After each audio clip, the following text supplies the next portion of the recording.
Actually, yung sa BIR box po na po yan, very important po yan doon sa unexplained wealth, no?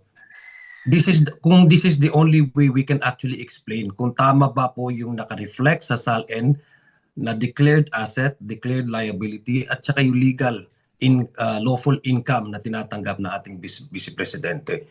So inyong pong pagmamarka, sa pagkakaalam ko po, and Attorney J. Talosa can correct me if I'm wrong, it's not the stage of admissibility ng evidence.